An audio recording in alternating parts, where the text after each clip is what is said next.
വളരെ പ്രധാനപ്പെട്ട ഒരു വാർത്തയിലേക്കാണ് നമ്മൾ കടക്കുന്നത്. Reporter breaking. മോൻസൺ മാവുങ്കൽ കേസിൽ കെപിസിസി അധ്യക്ഷൻ കെ സുധാകരനെതിരെ ഗൂഢാലോചന നടന്നുവെന്ന വെളിപ്പെടുത്തൽ. മോൻസണിൽ നിന്ന് കെ സുധാകരൻ 10 ലക്ഷം രൂപ വാങ്ങിയെന്നത് കെട്ടിച്ചമച്ചതാണെന്ന് കേസിലെ പരാതിക്കാരനായ ഷമീന്റെ വെളിപ്പെടുത്തൽ. സാക്ഷിയായ ജോഷിയും അന്വേഷണ ഉദ്യോഗസ്ഥനായ YR റസ്ലവും തമ്മിലുള്ള ഫോൺ സംഭാഷണം തെളിവായി ഷമീർ പുറത്തുവിട്ടു.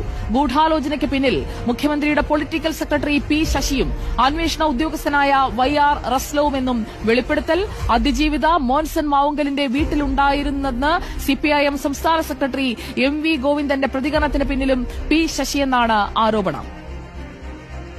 ഞാൻ സാറിനെ വിശ്വസിച്ചു. സാറ് മറ്റേ സുധാകരന്റെ കേസിൽ ആ സംഭവമൊക്കെ ആയി കഴിഞ്ഞ് കഴിഞ്ഞാൽ റെഡിയാവുമെന്ന് വിചാരിച്ചിട്ട് ഞാൻ അതും പോയി പറഞ്ഞ ദൂരം ഒന്നും ആയില്ല.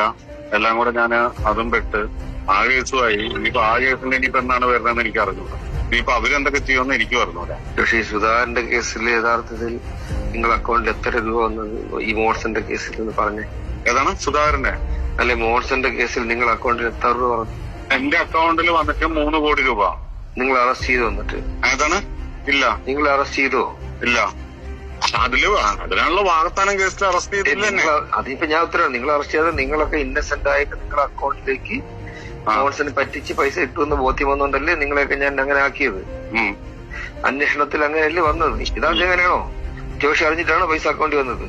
അല്ല.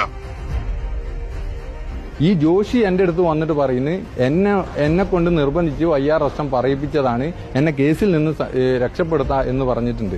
റസ്റ്റത്തെ നീ എന്റെ മുമ്പിൽ നിന്ന് എന്നെ വിളിക്കി, എനിക്കിത് ബോധ്യപ്പെടുത്തിത്താ എന്ന് പറഞ്ഞിട്ടാണ് അദ്ദേഹം റസ്റ്റത്തെ വിളിക്കുന്നത്. ആ വോയിസ് എനിക്ക് അയച്ചു നൽകുകയും ചെയ്തു. അതിൽ കൃത്യമായി പറയുന്നുണ്ട്, സാറ് പറഞ്ഞതിന്റെ അടിസ്ഥാനത്തിൽ കെ സുധാകരനെതിരെ ഉൾപ്പെടെ ഞാൻ പറഞ്ഞിട്ടും രക്ഷപ്പെട്ടിട്ടില്ലല്ലോ. മുഖ്യമന്ത്രിയുടെ ഓഫീസിൽ പി ശശി വന്നതിന് ശേഷം നടക്കുന്ന ഇവര് തമ്മിലുള്ള കമ്മ്യൂണിക്കേഷന്റെ ഭാഗമായിട്ട് CPIMന്റെ സംസ്ഥാന സെക്രട്ടറി പോലും പറഞ്ഞു, അതിജീവിത പീഡനത്തിനിരയാകുമ്പോൾ അവിടെ കെ സുധാകരൻ ഉണ്ടായിരുന്നു. ഇല്ലാത്ത കാര്യങ്ങളും ഏതെങ്കിലും ഒരു പെൺകുട്ടിയുടെ പരാതിയിലോ മറ്റോ അത്തരത്തിലൊരു കാര്യങ്ങളില്ല. റിനു ശ്രീധർ ആണ് ഈ വാർത്ത ബ്രേക്ക് ചെയ്യുന്നത്. റിനു ശ്രീധർ, ഇതൊരു സ്ഫോടനാത്മകമായ വിവരമാണ്. Good evening. കാരണം കെ സുധാകരനെതിരെ വന്ന പ്രധാനപ്പെട്ട ആരോപണം, അദ്ദേഹം കേസിൽ ഉൾപ്പെടുന്ന ഒരു സാഹചര്യം ഉണ്ടായത് ഈ 10 ലക്ഷം വാങ്ങുന്നത് കണ്ടു എന്നുള്ള വെളിപ്പെടുത്തലടക്കം സാക്ഷികളായവർ നൽകുന്നതിലൂടെയാണ്. കെ സുധാകരന് കൊടുക്കുന്നതിനായിട്ടാണ് ഈ പണം എന്ന് മോൻസൺ പറഞ്ഞു. അങ്ങനെ പലതരത്തിൽ സാക്ഷിമൊഴികൾ, തെളിവുകൾ അതെല്ലാം കൂട്ടിച്ചേർത്ത് വെക്കുന്ന ഒരു പ്രവർത്തനം അവിടെ ആസൂത്രിതമായി നടന്നുവെന്നാണോ മനസ്സിലാക്കേണ്ടത്?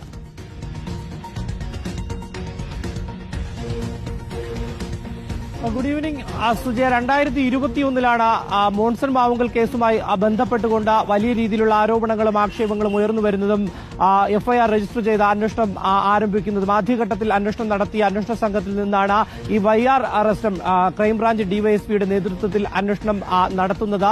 ഈ അന്വേഷണത്തിനെതിരെയാണ് വലിയ രീതിയിലുള്ള ആരോപണവുമായി ഈ മോൺസൺ മാവുങ്കലിനെതിരെ മോൺസൺ മാവുങ്കൽ പണം തട്ടിയെടുത്തു, 60 ലക്ഷം രൂപ തട്ടിയെടുത്തു എന്ന് ആരോപിച്ചുകൊണ്ട് രംഗത്തെത്തിയ കണ്ണൂർ സ്വദേശി ഷമീർ. ഈ ഷമീറാണ് ഇപ്പോൾ വലിയ വെളിപ്പെടുത്തലുമായി രംഗത്തെത്തിയിരിക്കുന്നത്. അന്ന്, അതായത് ഈ മോൺസൺ മാവുങ്കലിന്റെ വീട്ടിൽ സുധാകരൻ എത്തിയ സന്ദർശകനായിരുന്നു, സുധാകരൻ അവിടെ ഉണ്ടായിരുന്നു എന്നതടക്കമുള്ള ആരോപണങ്ങൾ ഉയർന്നു വന്നു. ആദ്യഘട്ടത്തിൽ സുധാകരൻ അത് നിഷേധിക്കുന്നു. പിന്നീട് ചിത്രങ്ങൾ സഹിതം പുറത്തു വരുന്നു. അപ്പോൾ ചികിത്സയ്ക്ക് വേണ്ടിയാണ് താൻ പോയതെന്നടക്കം അദ്ദേഹം വിശദീകരിക്കുകയും ചെയ്തിരുന്നു. പക്ഷേ ആ സമയത്താണ് ഏകദേശം 10 ലക്ഷത്തോളം രൂപ മോൺസൺ മാവുങ്കലിൽ നിന്ന് സുധാകരൻ വാങ്ങുന്നത് കണ്ടു എന്നുള്ള മോൺസൺ മാവുങ്കലിന്റെ കൂട്ടുപ്രതിയായിട്ടുള്ള ജോഷി ജോസഫ് ഈ അന്വേഷണ സംഘത്തിന്, അതായത് YR അറസ്റ്റിന് 164 സ്റ്റേറ്റ്മെന്റിലൂടെ മൊഴി നൽകുന്നത്, പോലീസിന് അന്വേഷണ ഉദ്യോഗസ്ഥർക്ക് മൊഴി നൽകുന്നു. ഈ മൊഴിയാണ് കൃത്രിമം കാണിച്ചിരിക്കുന്നു, അല്ലെങ്കിൽ മനഃപൂർവ്വം ഈ റസ്റ്റം പറഞ്ഞെഴുതി വാങ്ങിച്ചത് എന്നുള്ളതാണ് ഇപ്പോൾ ഈ ഷമീർ പുറത്തുവരുന്ന ആരോപണം. അതായത്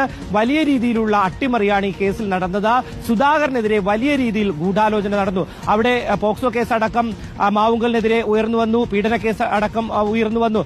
ഈ പോക്സോ കേസിലെ അതിജീവിത ഉൾപ്പെടെ ഈ വീട്ടിലുണ്ടായിരുന്ന സമയത്ത് സുധാകരൻ അവിടെ ഉണ്ടായിരുന്നു എന്നുള്ളതാണ് ആരോപണമായി ഉയർന്നത്. പക്ഷേ കെ സുധാകരൻ അത് നിഷേധിച്ചു. പക്ഷേ അങ്ങനെ പറയിപ്പിച്ചതാണ് YR അറസ്റ്റും ഈ ജോഷി ജോസഫിനെ കൊണ്ട് എന്നുള്ളതാണ് ഇപ്പോൾ ഷമീർ വെളിപ്പെടുത്തുന്നത്. അതായത് സുധാകരൻ ഒരു രീതിയിലും തെറ്റു ചെയ്തിട്ടില്ല, വലിയ ഗൂഢാലോചന നടന്നു. ഇതിനെല്ലാം പിന്നിൽ മുഖ്യമന്ത്രിയുടെ ഓഫീസിലെ പൊളിറ്റിക്കൽ സെക്രട്ടറി ആയിട്ടുള്ള പി ശശിയാണ് എന്നുള്ള ഒരു കാര്യമാണ്. അതായത് റിനു ശ്രീധർ, ഒരു കാര്യം അറിയേണ്ടത്, മോൻസൺ മാവുങ്കൽ കേസിൽ, അതായത് ഈ പുരാവസ്തു തട്ടിപ്പ് കേസ്, അതുപോലെ തന്നെ പെൺകുട്ടിയെ പോക്സോ കേസ് ആണ് പിന്നെയുള്ള മറ്റ് പ്രധാനപ്പെട്ട കേസ്.